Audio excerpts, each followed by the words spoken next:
کچری ستاسو یا ستاسو د ماشومانو وزن کم وي او صحت مو ترقي نه کوي او د هغې سره سره لوږه هم نه لګېږي او د دې سره سره په وجود کې کم ته چې ویټامنز ویلی شي د هغې طاقت کمزورتیا وي چې د هغې په وجه باندې د انسان په وجود کې د وینې کمزورتیا، د پټو کمزورتیا، د هډوکو کمزورتیا او کم ته چې نرو یعنې اعصاب ویلی شي د هغې کمزورتیا وي او د دې سره سره کچری ستاسو په وجود کې کم ته چې امیونټي ویلی شي یعنې هغه طاقت کم چې د انسان په وجود کې دننه وي چې انسان د بهر بیمارو نه بچ کوي او د انسان په وجود کې دننه د بیمارو سره جګړه کوي کچری د دې کمزورتیا وي. نو د ټولو علاماتو له په سکرین باندې چې کوم تاسو ته ټریس اورکس 4 شربت لیدی شي د علاماتو دپاره استعمالیږي. د دې ټریس اورکس 4 شربت سایډ افیکټ او نقصانات دا دي هو دا حلاروالي چې کله تاسو دا اوورډوز کې مطلب زیات یې استعمال کړئ دا خوله خشک کولی شي چې هغې ته ډرای موت ویلی شي، انسان زړه کچه کولی شي چې هغې ته نوزیا ویلی شي، انسان باندې انودګي راوستلی شي، د انسان په نظر کې خړوالی راوستلی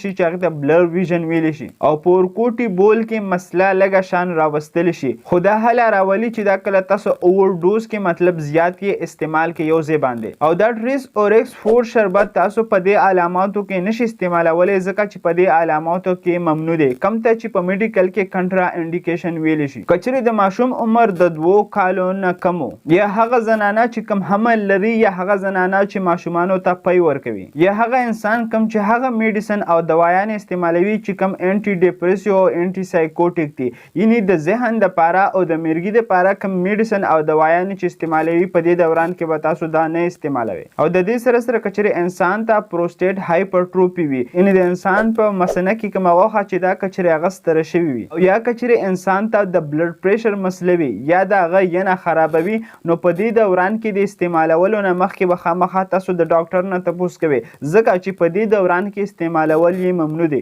همدغه شان میډیسن انفارمیشن لپاره آیډي در سره فالو کړئ او کچرې دا ویډیو انفارمیټیو وي خپل فرینډ سره یې خامخا شیر کړئ. شکریه. الله حافظ.